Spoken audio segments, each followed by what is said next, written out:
en la lejana antigüedad brillaba una ciudad. Su nombre era Troya. Su riqueza y esplendor eclipsaban a todas las ciudades vecinas. La ciudad seguía teniendo unas magníficas murallas construidas por los dioses.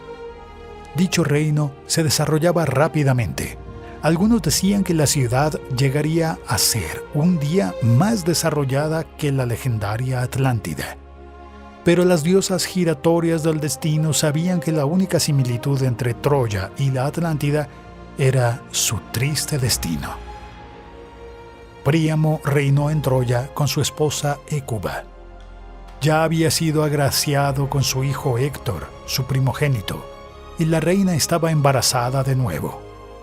La noche anterior al nacimiento del bebé, la reina tuvo una terrible pesadilla. En este sueño, la ciudad de Troya ardía en llamas. El rey decide visitar el oráculo para tratar de entender el significado de tal sueño. La respuesta dada por el oráculo fue desesperada. Se decía que el nacimiento del hijo que esperaba la reina provocaría la ruina de Troya. Ese mismo día, Hécuba dio a luz al niño. Era un niño, fuerte y sano. Pero para Príamo solo había una forma de evitar que se cumpliera el terrible destino profetizado. El bebé debía ser sacrificado por el bien de su reino. Hécuba intentó proteger a su hijo, al que había llamado Alejandro, pero no pudo hacer nada contra la voluntad del rey. El bebé fue entregado al pastor Agelao, que se encargaría de acabar con su vida. El pastor llevó al bebé a un bosque, al pie del monte Ida, pero al llegar allí, no tuvo el valor de hacer lo que se le pedía. Así que puso al bebé en el suelo y decidió abandonarlo a su suerte. Pasaron algunos días y el pastor no podía quitarse de la cabeza la imagen del bebé y decidió volver al lugar donde lo había dejado. Para su asombro, el bebé estaba bien, ya que había sido amamantado por una osa, por lo que el pastor tenía claro que no era la voluntad de los dioses que la vida del pequeño príncipe de Troya llegara a su fin. De ese modo, Agelao recogió al niño y lo crió como si fuera su propio hijo.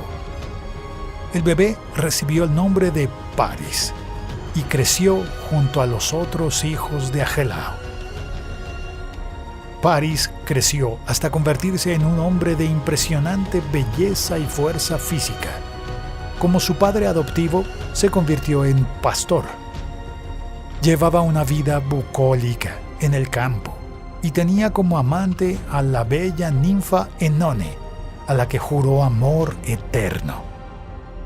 Su vida en nada se pareció al destino que le fue profetizado, pero lo que no sabía era que estaba a punto de tomar una decisión que afectaría a todo el mundo que le rodeaba.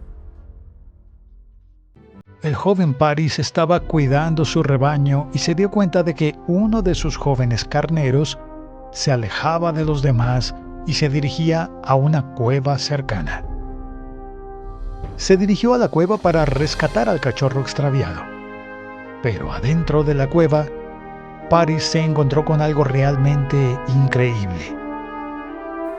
En el interior de la cueva había 3 mujeres con una belleza divina. El pastor no dudaba de que solo podían ser diosas.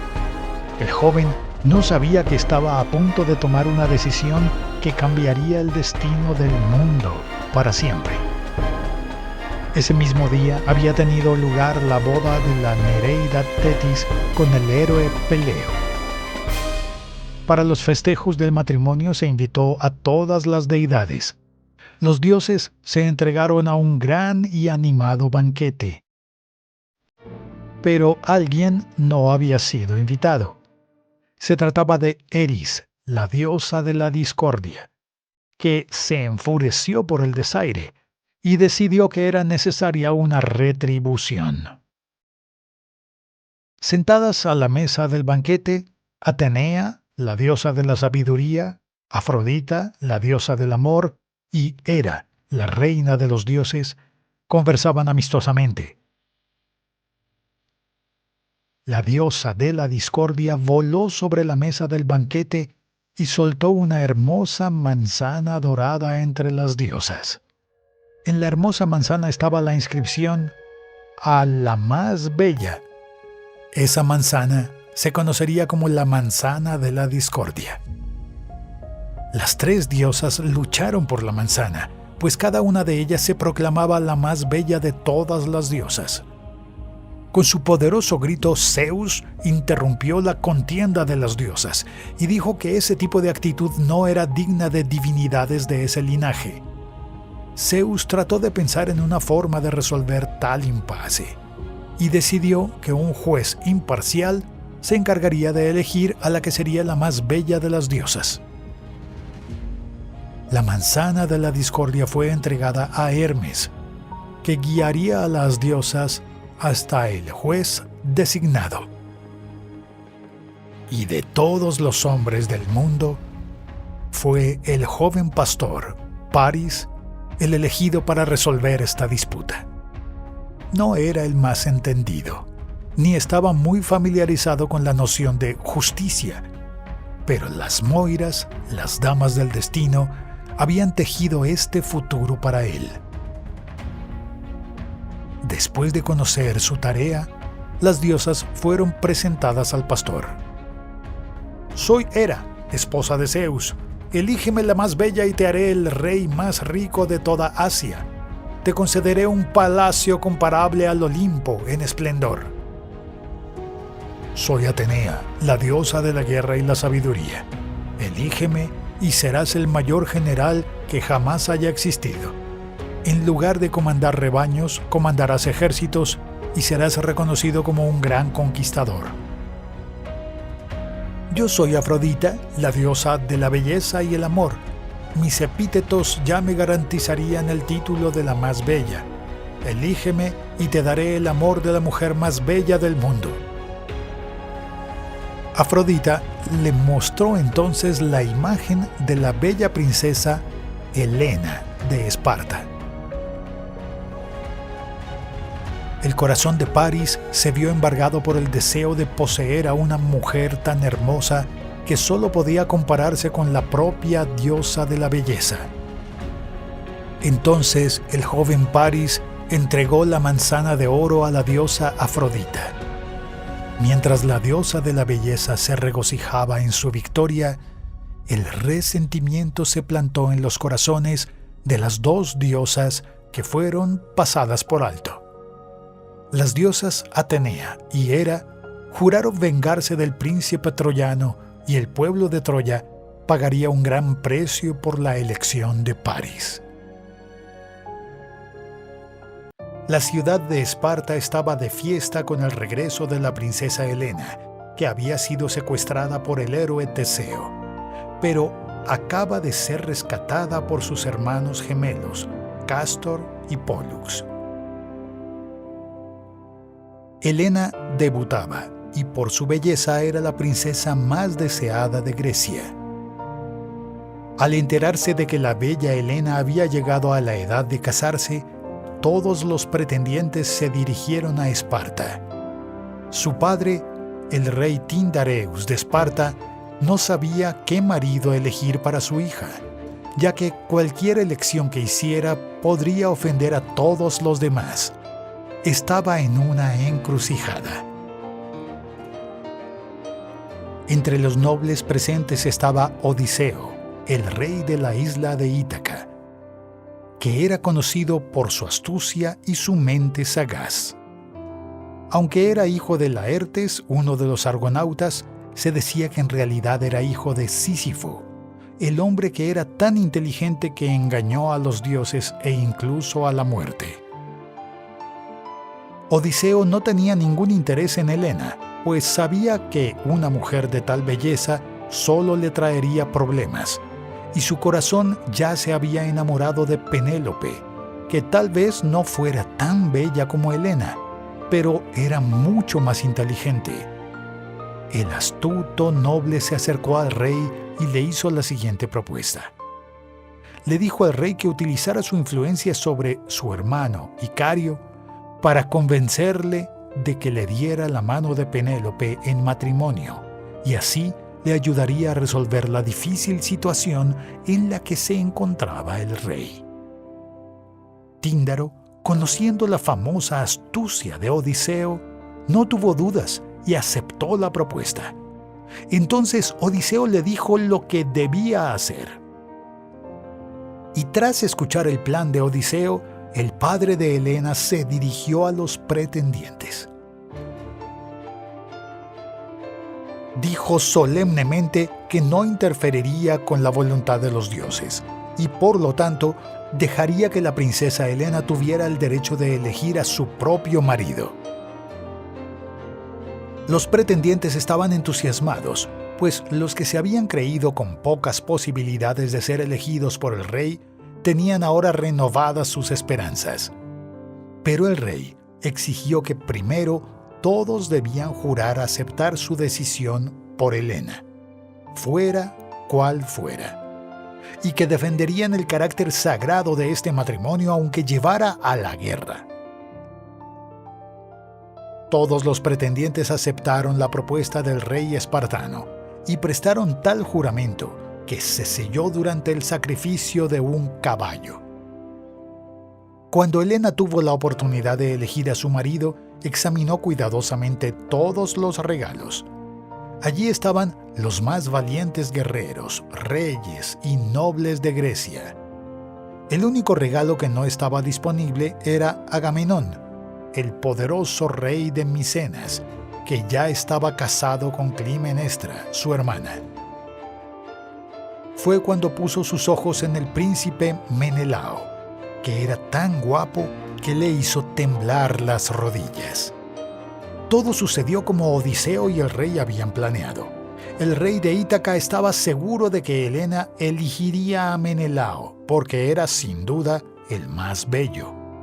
Y Odiseo sabía que la ingenuidad juvenil de la princesa Helena la llevaría a elegir al hombre más hermoso. Pero el astuto rey de Ítaca tenía una visión mucho más estratégica al permitir a Helena elegir a su marido. Menelao no era un noble cualquiera, era el hermano de Agamenón, el rey más poderoso de toda Grecia.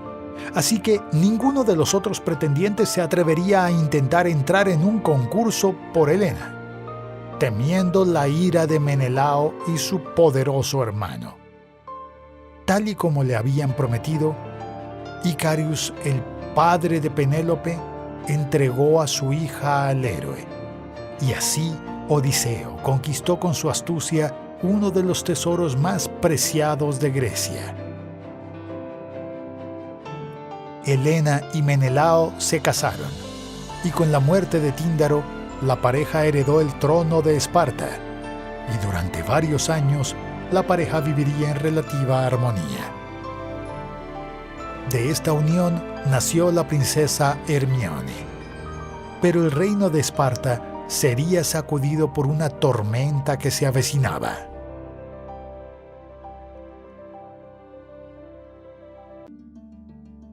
El rey Príamo de Troya tuvo más de 50 hijos, y entre ellos estaban las gemelas Casandra y Helena.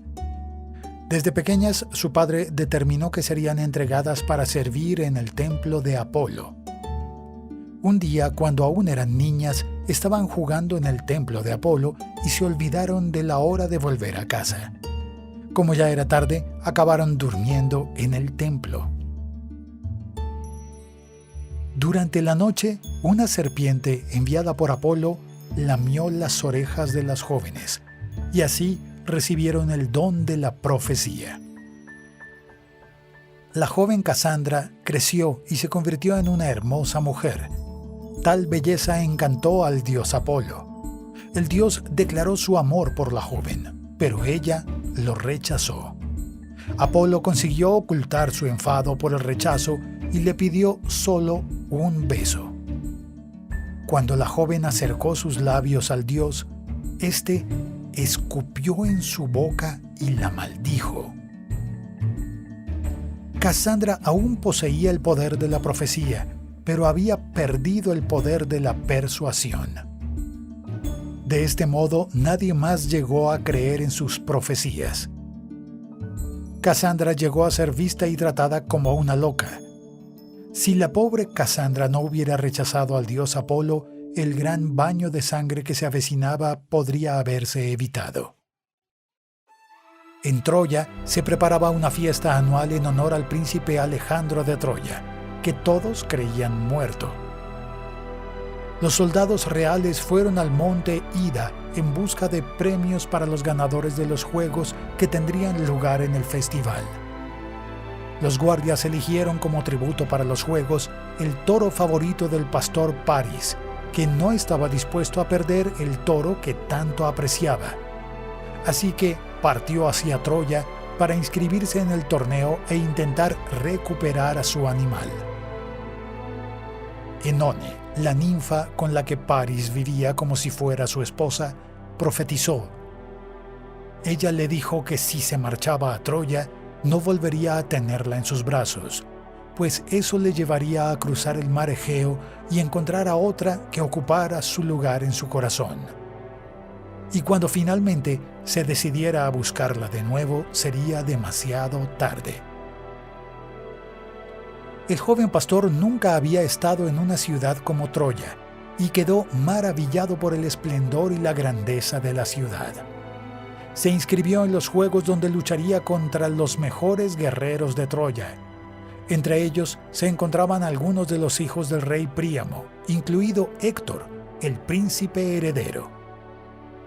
El audaz pastor pasó a derrotar a cada uno de sus oponentes del torneo. Paris llegó a la lucha final del torneo. Ahora debía enfrentarse a Héctor, el guerrero troyano más valiente. La lucha entre el hijo perdido de Príamo y su heredero y campeón de Troya fue muy disputada. Pero increíblemente, Paris consigue derrotar al poderoso Héctor. Deífobo, que también era hijo del rey Príamo, se enfureció al ver cómo un pastor humillaba a la casa real de Troya. Él y sus seguidores sacan sus armas y se disponen a atacar a Paris. El pastor corre por su vida y se refugia en el templo de Zeus. Casandra, la profetisa desacreditada, que ya había reconocido a su hermano y sabía que traía consigo la ruina de Troya, clamó para que mataran a Paris. Pero en lugar de hacer caso a los gritos de Casandra, el rey Príamo y la reina Hécuba ordenan a los perseguidores de Paris que se alejen. La reina se acercó a Paris y entre lágrimas reconoció que se trataba de su hijo al que creía muerto. Agelao, el padre adoptivo de Paris, confiesa que no tuvo valor de quitarle la vida al príncipe cuando era solo un bebé y que las Moiras deberían tener un destino diferente para él. Agelao mostró el sonajero hecho por Hécuba a su bebé, y así se disipó cualquier duda sobre la identidad del príncipe. En ese momento, los padres de Paris abrazaron entre lágrimas a su hijo renacido, y todos celebraron el regreso del príncipe troyano.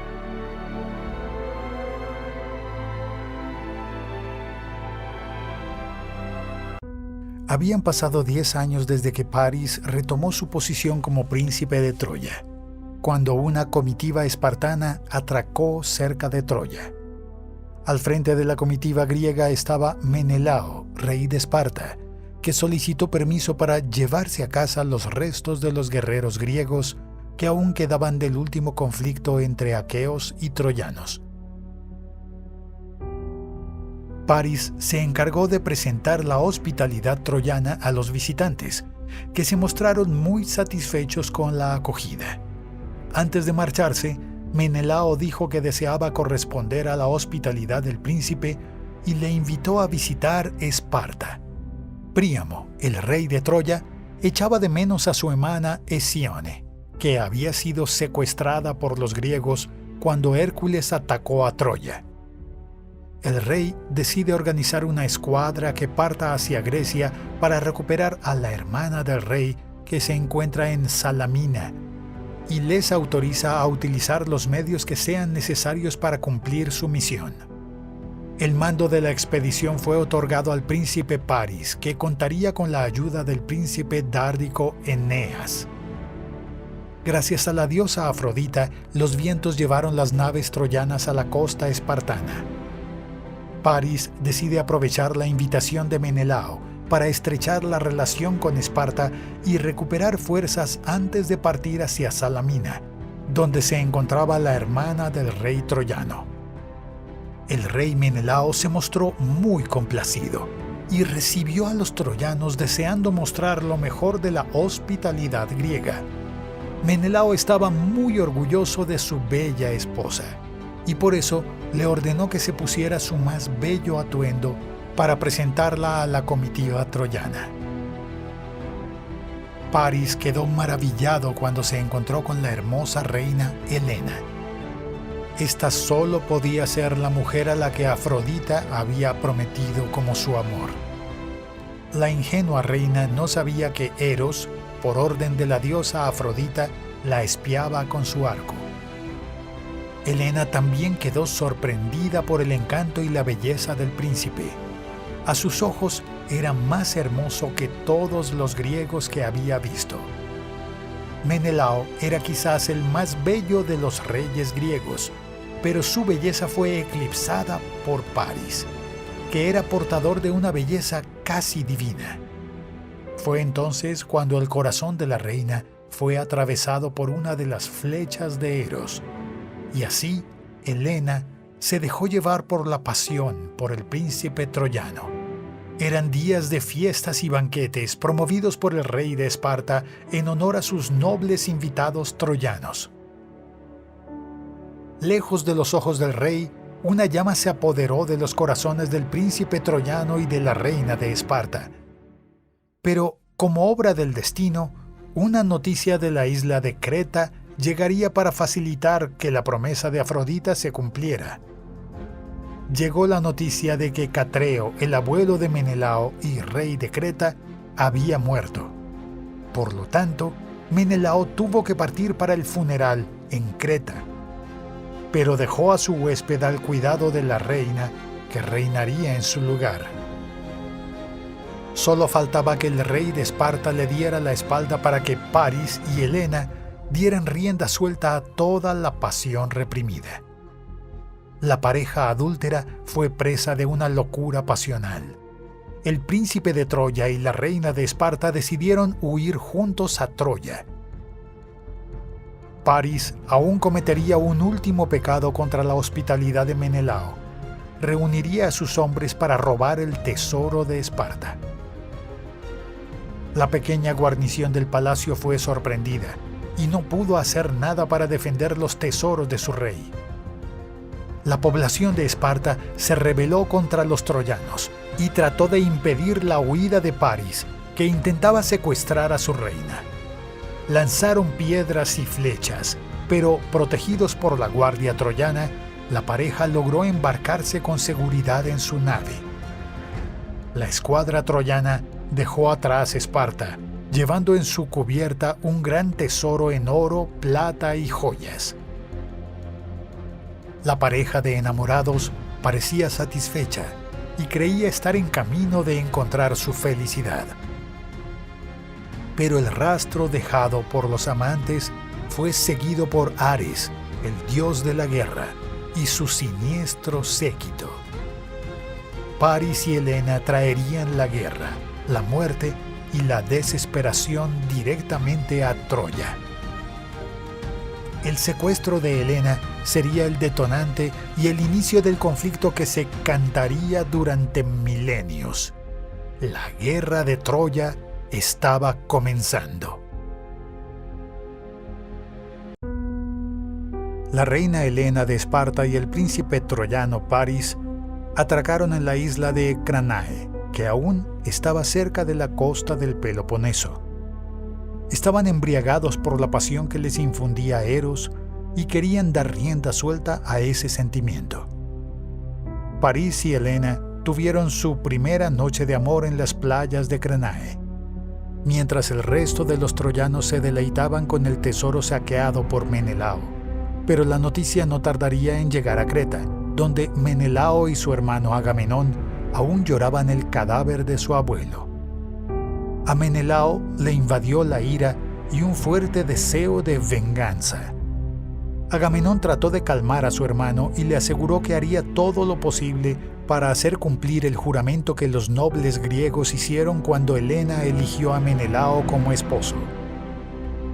Una vez en la gloriosa ciudad de Micenas, en Grecia, decenas de señores de la guerra entraron por la legendaria puerta del León de Micenas y se pararon para prestar su juramento. Ante Agamenón y Menelao alistaron a sus guerreros para hacer cumplir su palabra empeñada. Estos nobles estaban allí por diversas razones, algunos por el honor, otros buscando beneficiarse del saqueo de la rica ciudad de Troya, y otros deseando la gloria por encima de todo. Un gigantesco ejército comenzó a formarse para rescatar a la reina espartana, pero el sabio Néstor, que ya era un rey muy viejo y había participado en todo tipo de empresas, sabía que no podían partir hacia Troya sin reclutar primero al astuto rey Odiseo de Ítaca. La pequeña isla de Ítaca no poseía muchas riquezas, ni sus pocos soldados tenían gran renombre, pero su rey era conocido por su mente ingeniosa que pudo marcar la diferencia durante la campaña griega contra Troya. Odiseo disfrutó de su vida junto a su bella esposa Penélope, con la que tuvo un hijo llamado Telémaco. Cuando se enteró de que los reyes griegos se estaban reuniendo para luchar contra Troya, supo que pronto aparecería alguien para convocarlo. El rey de Ítaca no quería dejar atrás su reino y su familia para embarcarse en una aventura incierta. Así que decidió visitar el oráculo por si le decían que la guerra sería corta y que volvería sano y salvo para no rehuir la actuación. Pero si se le profetizara lo contrario, Odiseo tramaría una forma de no tener que partir. Aliterces, el viejo adivino, profetizó entonces que si partía hacia Troya, no regresaría hasta que hubieran pasado 20 años. En el proceso perdería a todos sus hombres y nadie lo reconocería. Debido a estos pronósticos, Odiseo se empeñó en hacer todo lo posible para evitar ir a Troya.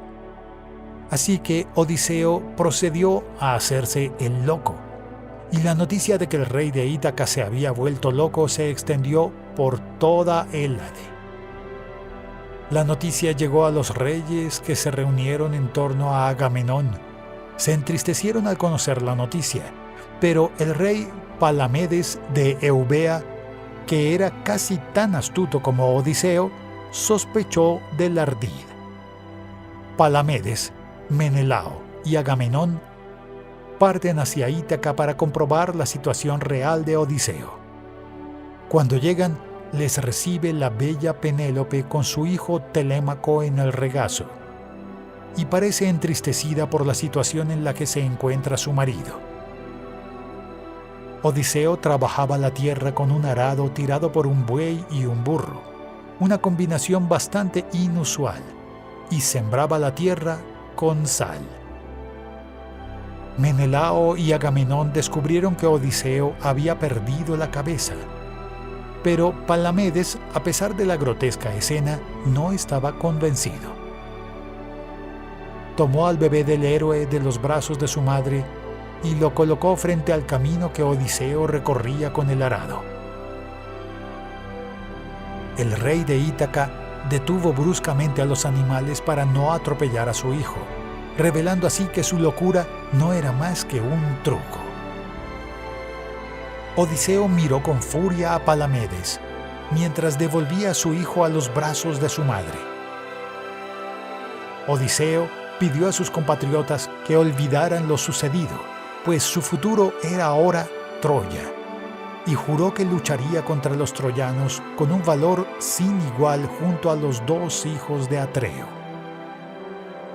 Odiseo partió a la guerra, dejando atrás a su amada esposa y a su pequeño hijo.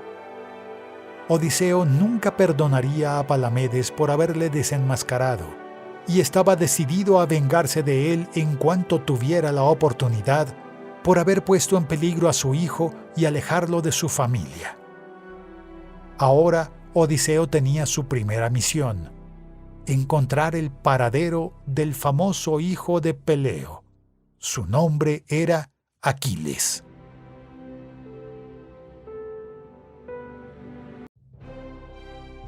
Aquiles apenas había alcanzado la mayoría de edad, pero a pesar de su juventud ya era reconocido como el mejor guerrero de todos los griegos.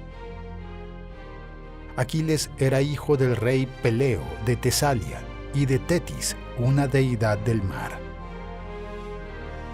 Existía el mito de que era invulnerable, porque cuando era solo un bebé, su madre lo sumergió en el río sagrado Estigia. Gracias a ese ritual fue protegido por los dioses. Su único punto débil era su talón, que no había tenido contacto con el agua del río sagrado. Aquiles creció y junto con su fiel amigo Patroclo, fue entrenado por el centauro Quirón, el renombrado entrenador de héroes, para convertirse en el mayor guerrero de su tiempo. Los preparativos griegos para la guerra estaban ya muy avanzados, pero el rey Agamenón sabía que los helenos no partirían hacia Troya sin su mayor héroe en sus filas, porque el adivino Calcas había predicho que sin Aquiles entre los aqueos, la victoria en Troya sería imposible. Odiseo, al oír tal profecía, partió en busca de Aquiles, pues el héroe de Ítaca deseaba más que nada el éxito de esta expedición, para poder regresar sano y salvo a su tierra, donde se reencontraría con su amada Penélope y con su hijo Telémaco. Tetis sabía por la profecía que si su hijo iba a luchar a Troya, nunca volvería vivo. Y usando su poder maligno, ordenó a Aquiles que se escondiera en la corte del rey Licómedes. Allí se vería obligado a transvestirse de mujer y mezclarse entre las innumerables hijas del rey y respondería al nombre de Pirra. En esa corte también vivía la princesa Deidama, novia de Aquiles, con quien ya tenía un hijo de 4 años que se llamaba Neoptólemo y tenía el apodo de Pirro. Odiseo, siguiendo algunas pistas, llegó al palacio del rey Licómedes, que lo recibió con toda la hospitalidad y le presentó a sus numerosas hijas. Entre ellas estaba Aquiles, disfrazado. El rey de Ítaca trajo consigo regalos para las hijas de Licómedes. Sobre una mesa se colocaron joyas, maquillaje egipcio, perfumes, espejos, seda y una espada. Las niñas estaban emocionadas al ver los regalos. Empezaron a probar los regalos y Odiseo se dio cuenta de que una de ellas tenía los ojos fijos en la espada. Fue entonces cuando uno de los hombres de Odiseo entró en el palacio gritando y advirtiendo que el palacio estaba siendo atacado por piratas. Las chicas gritaron histéricas mientras corrían a sus habitaciones, pero Aquiles agarró instintivamente su espada y se puso en posición de combate. Pero no había ningún pirata. Todo era un teatro orquestado por Odiseo, y así se desenmascaró al héroe disfrazado. Aquiles, incluso avergonzado por haber sido desenmascarado, se alegró de ser convocado a Troya, junto con los demás héroes griegos, ya que estaba escondido solo por los designios de su divina madre. Aquiles se despidió de la princesa Deidamia y de su hijo Pirro. Este pequeño estaba destinado a tener glorias casi tan grandes como las de su padre. Aquiles dio su palabra a Odiseo de que reuniría a sus hombres y se uniría al ejército de Agamenón para encontrar la gloria frente a los muros de Troya. Mientras Agamenón realizaba los últimos preparativos antes de partir con su gigantesco ejército hacia Troya, decide enviar una embajada a la corte del rey Príamo de Troya en misión diplomática. La delegación griega estaba formada por el astuto Odiseo de Ítaca, Palamedes de la isla de Eubea y Menelao, rey de Esparta. La llegada de la comitiva helena tomó por sorpresa a toda la corte troyana, porque hasta ese momento la noticia del secuestro de Helena no había llegado a Troya. Los héroes griegos exigieron una audiencia con el rey Príamo para tratar las terribles ofensas causadas por su príncipe. Príamo recibió a los emisarios en su palacio, creyendo que los demandantes llegarían quejándose del rescate de la princesa Hesione, pues este era el objetivo de la misión impuesta a París. Aunque Odiseo tenía fama de ser capaz de desenredar cualquier enredo, fue su rival Palamedes quien encabezó la comitiva. Se sabe que Palamedes tenía el don de la palabra y una lengua de plata. Era tan bueno con las palabras que fue el inventor de varias letras del alfabeto griego. El jefe de la comitiva presentó su caso al rey de Troya, exponiendo el crimen contra la hospitalidad cometido por París, que secuestró a la esposa de su anfitrión y robó sus tesoros. Palamedes exigió al rey de Troya que le devolviera pacíficamente a la reina de Esparta a su marido, y amenazó con llevar los males de la guerra a territorio troyano si no se cumplían las exigencias del rey Agamenón.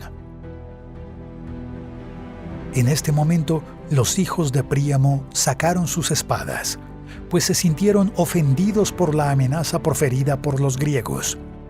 Pero Príamo ordenó a los príncipes que guardaran sus espadas, pues los nobles griegos solo eran mensajeros del rey Agamenón. El rey Príamo afirmó no tener conocimiento de tales crímenes cometidos por su hijo y dijo que la reina griega no se escondía en su corte. El rey también dijo que los griegos carecían de la estatura moral necesaria para sostener tales exigencias, en vista de que, en el pasado reciente, Hércules había secuestrado a la princesa Hesione de Troya y la había llevado a Grecia.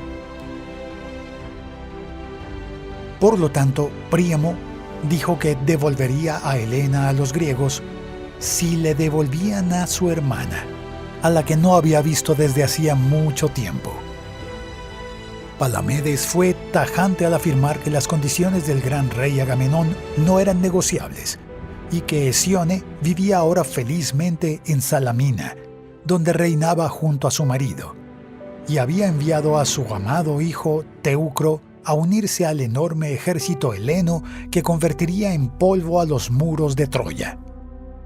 Tratando de mantener la calma, Príamo pronunció que, siendo así, si la reina Helena de Esparta se presentara en su corte, la devolvería a su patria, siempre que este fuera el deseo de Helena. De lo contrario, encontraría en Troya asilo y protección. Odiseo se dio cuenta de que Palamedes solo estaba alimentando la animosidad entre los dos pueblos. El rey de Ítaca intenta suavizar el tenso ambiente provocado por los discursos de Palamedes y Príamo, pues al entrar en Troya comprobó que la ciudad era una auténtica fortaleza, y las murallas construidas por Apolo y Poseidón eran prácticamente infranqueables. Un asedio a una ciudad así haría que la guerra se prolongara durante años, así que Odiseo intentó que Palamedes y Príamo llegaran a un acuerdo. Pero el rey troyano vio herido su orgullo por las amenazas proferidas por Palamedes, que sembró semillas de Eris en el corazón de Príamo. La misión diplomática había fracasado. La guerra se acercaba y el odio que Odiseo sentía por Palamedes crecía, pues su rival había desperdiciado la oportunidad de mantener la paz entre los dos pueblos. Mientras tanto, en Grecia, varios reyes de toda Grecia se presentaron en Aulis, donde se estaba formando el gran ejército. Estos reyes se reunieron allí para cumplir el juramento sellado entre los nobles, que juraron defender el matrimonio de Menelao y Helena de Esparta. Y para cumplir tal juramento, los nobles enviaron sus barcos y sus mejores guerreros para formar el mayor ejército que el mundo griego había visto jamás. Los helenos deseaban que Némesis y las Erinias se pusieran del lado de los griegos, en su búsqueda de venganza y retribución, fomentada por la injuria impuesta por Paris, el príncipe troyano, que violó las leyes impuestas por Zeus al secuestrar a la bella reina Helena. Ya se habían reunido todos los recursos y suministros necesarios para proseguir la empresa contra los troyanos, y los esfuerzos diplomáticos destinados a evitar un conflicto a gran escala han fracasado. La guerra estaba a punto de estallar. Se dio la orden de que todos los comandantes y sus hombres estuvieran listos para partir. En cuanto a las condiciones de viento fueran favorables, el poderoso ejército zarparía hacia Asia. Todos los ejércitos se movilizaron, pero una gran calma se apoderó de las playas de Aulis. El viento necesario para la salida ya no soplaba. Ni siquiera una ligera brisa parecía querer ayudar a la empresa aquea. Pasaron los días y no hubo viento. Los soldados que llevaban mucho tiempo esperando empezaron a impacientarse. Los campamentos provisionales no estaban previstos para una estancia tan prolongada. Los problemas de abastecimiento y la propagación de enfermedades comenzaron a bajar la moral de los combatientes. Algunos soldados perecieron con una muerte ignominiosa, sin siquiera pisar tierra troyana. El descontento era generalizado. Todo hacía pensar que los dioses no estaban dispuestos a favorecer a los griegos en sus objetivos. Todo tipo de rumores comenzaron a circular por el campamento. Para evitar que la situación se fuera de las manos, los nobles decidieron recurrir a un conocido adivino. Su nombre era Calcas. El sacerdote fue nombrado vidente oficial del ejército griego, porque en aquella época ningún ejército tendría el valor de ir a la guerra sin tener un vidente que interpretara los auspicios de los dioses. Observando el vuelo de los pájaros y examinando las entrañas de los animales sacrificados a los dioses, estos sacerdotes podían comunicarse con los dioses, y a través de los poderes proféticos concedidos por Apolo, estos hombres eran capaces de revelar la voluntad de los dioses. Los hombres se reunieron y observaron a Calcas con aprensión, mientras miraba al cielo en busca de un mensaje de los dioses. El semblante del vidente, que estaba sereno, cambió rápidamente a un estado de arrepentimiento. El adivino se dirigió a la multitud y reveló los designios de los dioses. Afirmó que esa calma no era un mero fenómeno meteorológico. La ausencia de viento fue una represalia de la diosa Artemisa contra Agamenón. El rey, hijo de Atreo, en una de sus cacerías, mató a uno de los ciervos sagrados consagrados a la diosa Artemisa. Y por si fuera poco, Agamenón aún tenía la arrogancia de decir que ni siquiera la diosa de la caza podría derribar a semejante criatura con un golpe tan certero. Indignada, la diosa exigió que los vientos dejaran de soplar en las costas de Aulis, hasta que el gran rey se reconciliara con la diosa mediante el sacrificio de lo que más amaba, que era su hermosa y joven hija llamada Ifigenia. Un gran dolor se apoderó de todos los que escucharon tales presagios, pero nadie podría sufrir tanto por tal presagio como Agamenón. El gran campamento del ejército de los griegos se llenó de un gran silencio, pues el terrible presagio proclamado por el vidente Calcas perturbó a todos los aqueos, porque exigir a un hombre el sacrificio de su amada hija parecía inconcebible. En su tierra, el gran gobernante Agamenón estaba completamente disgustado con su terrible destino, impuesto por las damas del destino. Su mayor deseo siempre había sido tener a todos los nobles griegos bajo su mando, en pos de un objetivo común. Pero no estaba dispuesto a pagar el horrendo precio necesario para hacer realidad sus ambiciones. El rey de Micenas habló con su hermano, Menelao, y le dijo que no sacrificaría a su amada hija solo para rescatar a la esposa secuestrada por su hermano de los troyanos. Y dijo que su esposa, Climenestra, nunca permitiría que sacrificaran a una de sus hijas. Menelao, que al principio estaba siendo comprensivo con el dolor de su hermano, se volvió más incisivo, mostrándole la verdad desnuda que el dolor de su hermano no le permitía ver. Dijo que todos los miles de hombres que allí se encontraban eran hijos de alguien, y que ese padre envió a su más precioso tesoro a luchar y sacrificarse por el honor de su pueblo. Estos patriarcas pusieron en sus manos la más formidable generación de jóvenes que Grecia había visto jamás, para derramar su sudor y su sangre por la gloria y el orgullo de su tierra. El hombre más poderoso de Grecia lloraba como un niño mientras su hermano trataba de consolarlo. Sabía que no había otro camino que hacer la voluntad de los dioses. Agamenón sabía que su esposa no estaría de acuerdo con su decisión y por lo tanto sería necesario engañarla. En su carta a la reina, Agamenón convoca a la princesa Ifigenia al campamento militar para celebrar su matrimonio con el renombrado héroe Aquiles. Menelao y los demás griegos se alegraron de la valiente decisión de Agamenón, pero Odiseo seguía desconfiando. Durante la noche, otro mensajero salió apresuradamente de la tienda de su jefe supremo, sin saber que Menelao y Odiseo estaban al acecho. Interceptaron al mensajero que llevaba un mensaje a la reina de Micenas, ordenándole que no llevara a su hija a las costas de Aulis. No pasaría mucho tiempo antes de que Ifigenia y la reina Climenestra llegaran al campamento de los aqueos. Se encontraron con una recepción muy diferente a la que habían imaginado. Parecía que llegaban a un funeral. Agamenón apretó a su hija contra su pecho y dejó que las lágrimas brotaran de sus ojos. La princesa se sorprendió porque nunca había visto llorar a su padre. El enano le dijo que no se preocupara porque estaba encantado de entregar a su querida hija a otro hombre. Fue entonces cuando, por casualidad, Aquiles pasó por allí inadvertidamente, y al verlo, la reina se acercó a él para saludarlo por sus esponsales. Pero Aquiles parecía no entender lo que ocurría, pues no había pactado ningún matrimonio.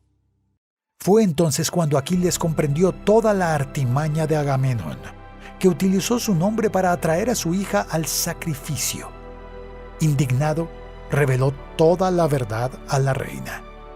Climenestra se arrodilló a los pies de Aquiles y, cogiéndole la mano, le rogó que defendiera a su hija de este acto traicionero. Aquiles aseguró a la reina que defendería a Ifigenia con su honor, aunque le costara la vida. La reina corrió a la tienda de Agamenón, donde los sacerdotes que organizarían el sacrificio ya estaban reunidos frente a ella. Climenestra abrazó a su hija para protegerla y le contó todo lo que su padre había planeado. La joven princesa no podía creer que su padre fuera capaz de tal acto. Ifigenia rogó a su padre que no dejara que la sacrificaran, pues era inocente y no tenía nada que ver con esa disputa. Pero, vencido por la tristeza, Agamenón dijo que esa era la voluntad de los dioses, y que contra ellos hasta el más poderoso de los reyes es impotente.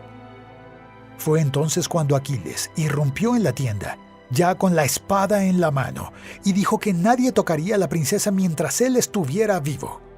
También dijo que si lo mataban, toda la expedición se arruinaría, pues estaba profetizado que los griegos solo lograrían la victoria si él luchaba ante los muros de Troya. La princesa pareció repentinamente tocada por la sabiduría de los dioses e hizo que Aquiles bajara su espada. Dijo que se entregaría al sacrificio, pues de ella dependía la vida de todos los guerreros griegos, al igual que los hijos de Grecia derramarán su sangre en tierras troyanas. Dará su sangre en nombre de todas las mujeres de Grecia. Aquiles tomó las manos de Ifigenia y le dijo que era la mujer más virtuosa que había conocido y que habría sido el mayor de los honores convertirse en su esposo si los dioses así lo deseaban. Ifigenia pidió a su madre que perdonara a su padre, pues no tenía otra salida que obedecer la voluntad de los dioses. Todo el ejército se emocionó al ver a la princesa subir, con altivez, la escalera que conducía al altar de sacrificio. Agamenón colocó la daga en el cuello de su hija, que la ofreció mansamente, y clamó a la diosa Artemisa para que aceptara este supremo sacrificio en nombre de toda Grecia. El rey, dejando escapar un gran grito de dolor, cortó el cuello de su amada hija. Poco después, Agamenón deposita el cuerpo inerte de Ifigenia en el altar. Un fuerte viento comenzó a soplar hacia Troya, y los miles de guerreros presentes en las playas de Aulis celebraron el heroico sacrificio de la princesa Ifigenia. Agamenón, todavía cubierto con la sangre de su hija, juró que llevaría a Troya a la ruina y que haría de sus cenizas un monumento al sacrificio de Ifigenia.